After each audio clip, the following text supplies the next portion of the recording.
अयोध्या धाम में चोरी हुए फैंसी लाइट का मुख्यमंत्री योगी आदित्यनाथ ने संज्ञान लिया है।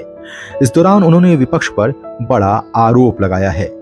योगी आदित्यनाथ कुमारगंज में मंच से बोल रहे थे। उन्होंने आरोप लगाते हुए कहा कि विपक्ष अयोध्या और अयोध्या के लोगों को बदनाम कर रही है। उन्होंने कहा कि आचार संहिता लगी थी तो वेंडर ने लाइट नहीं लगाई। भुगतान के लिए वेंडर पर मुकदमा दर्ज कराया गया है। उन्होंने कहा कि वेंडर विपक्ष के साथ मिलकर भ्रष्टाचार कर रहा है। इस दौरान उन्होंने विपक्ष पर निशाना साधते हुए कहा कि अब आका भी शिकंजे में आ गए हैं।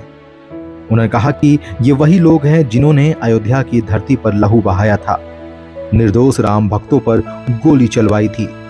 दुष्कर्मी लोगों को बचाने के लिए बेशर्मी से खड़े हो जाते हैं। अयोध्या धाम में राम पथ व भक्ति पथ पर 3800 बंबू लाइट व 36 गोबो प्रोजेक्टर लाइट चोरी होने का मुकदमा दर्ज हुआ है। यह मुकदमा वेंडर एस एंटरप्राइजेज ने दर्ज कराया था। यह मुकदमा थाना राम जन्मभूमि में दर्ज किया गया है। मीडिया पर खबर चलने के बाद विकास प्राधिकरण ने भी वेंडर यस एंटरप्राइजेज पर मुकदमा दर्ज कराया। याद करिए, आज से 7 वर्ष पहले इसी उत्तर प्रदेश में क्या हालात थे। हर तीसरे दिन दंगा होता था, पर्व और त्योहार शांतिपूर्ण तरीके से नहीं मनाया जाता था, बेटी और व्यापारी दोनों की सुरक्षा खतरे में रहती थी, प्रदेश में माफिया राज और जंगल राज की स्थिति थी। पिछले 7 वर्ष में प्रदेश ने अपना परसेप्शन बदला है। आज उत्तर प्रदेश सुरक्षा और कानून व्यवस्था का तो मॉडल बनाई है, देश के अंदर निवेश का ड्रीम डेस्टिनेशन के रूप में उभर करके दुनिया के निवेश को अपने यहां आकर्षित करने में सफल हुआ है। प्रदेश में जो निवेश आ रहा है, इसका परिणाम है कि हमने लाखों नौजवानों को नौकरी उनके गांव और उनके घर में देने में सफलता प्राप्त की है। 1,62,00,000 से अधिक नौजवान इस निवेश के माध्यम से अब तक नौकरी और रोजगार प्राप्त किए हैं। स्वरोजगार के लिए 1 डिस्ट्रिक्ट 1 प्रोडक्ट की योजना, विश्वकर्मा श्रम सम्मान और पीएम विश्वकर्मा की योजना, पीएम स्वनिधि की योजना, पीएम रोजगार की योजना जैसी तमाम योजनाओं के साथ ही प्रधानमंत्री मुद्रा योजना ने भी आर्थिक स्वावलंबन का मार्ग प्रशस्त किया है। और इन्हीं कार्यक्रमों की श्रृंखला में प्रदेश सरकार ने 6.5 लाख नौजवानों को सरकारी नौकरी देने में भी सफलता प्राप्त की है। आज मैं आपके सामने एक खुशखबरी और लेके आने आया हूं। अभी 23, 24, 25 और फिर 30 और 31 अगस्त को पुलिस भर्ती की प्रक्रिया हमारी आगे बढ़ रही है, जिसमें 60,000 से अधिक नौजवानों को हम भर्ती करने वाले हैं।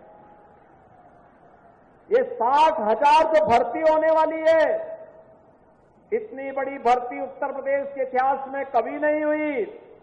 और इस भर्ती के साथ एक और चीज जुड़ रही है कि 20% सीटें इसमें ऐसी होंगी जिसमें केवल बेटियां भर्ती होंगी, और उनकी भर्ती के लिए हम लोगों ने एक व्यवस्था बनाई है।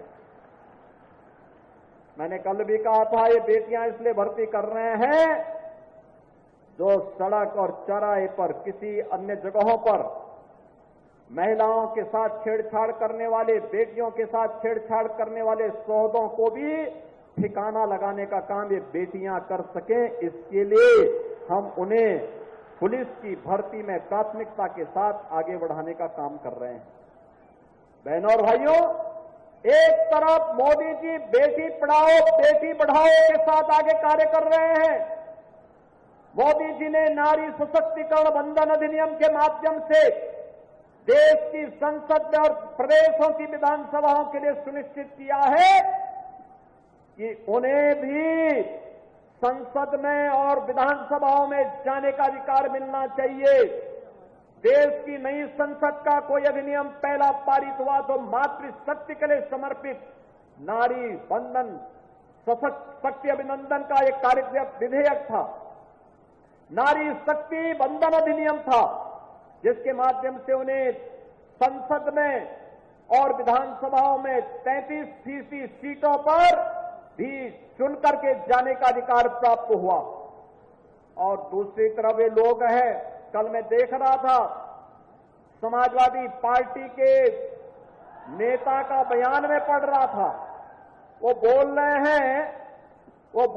हैं समर्थन कर रहे हैं उन दुष्कर्मियों का जिन्होंने कोलकाता के अंदर एक डॉक्टर के साथ सामूहिक दुष्कर्म करने वाले दुष्कर्मियों का समर्थन कर रहे हैं। तनिक तो शर्म करनी चाहिए। लेकिन बहनों और भाइयों, संस्कार कभी समाप्त नहीं होते। ये वही लोग हैं जो कहते थे दुष्कर्मियों के लिए कि लड़के हैं गलती कर देते हैं। इन लोगों से कैसे आप उम्मीद करते हैं? कैसे उम्मीद करते हैं? ये वही लोग हैं जिन्होंने इसी अयोध्या में एक गरीब अति पिछड़ी जाति की बालिका के साथ हुए रेप की घटना पर बड़ी बेशर्मी के साथ उन अपराधियों को बचाने का काम किया था। और आप बताइए, ऐसे दुष्कर्मियों के खिलाफ कार्रवाई होनी चाहिए कि नहीं होनी चाहिए? कार्रवाई होनी चाहिए कि नहीं होनी चाहिए? अरे बेटी तो बेटी है,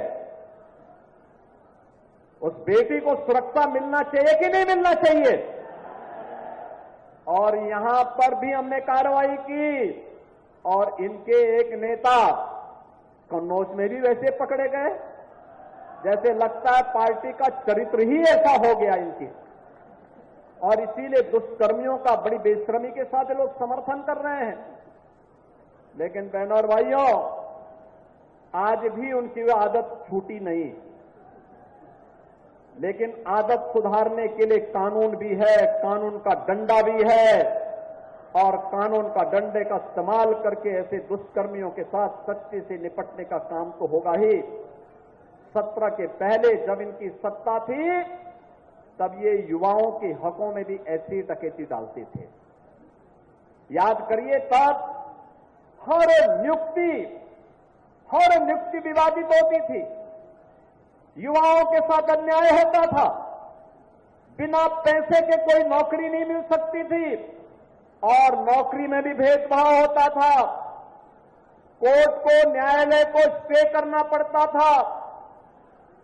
आज मैं कह सकता हूं, हमने 6.5 लाख नौजवानों को नौकरी दी, लेकिन इसकी शुचिता और पारदर्शिता पर कोई प्रश्न नहीं खड़ा कर सकता है। पूरी ईमानदारी के साथ उत्तर प्रदेश के नौजवानों को नौकरी दी है, और आगे भी हम इस बात को कहेंगे कि चिंता मत करिए, डबल इंजन की भाजपा सरकार है, युवाओं के साथ कोई अन्याय नहीं कर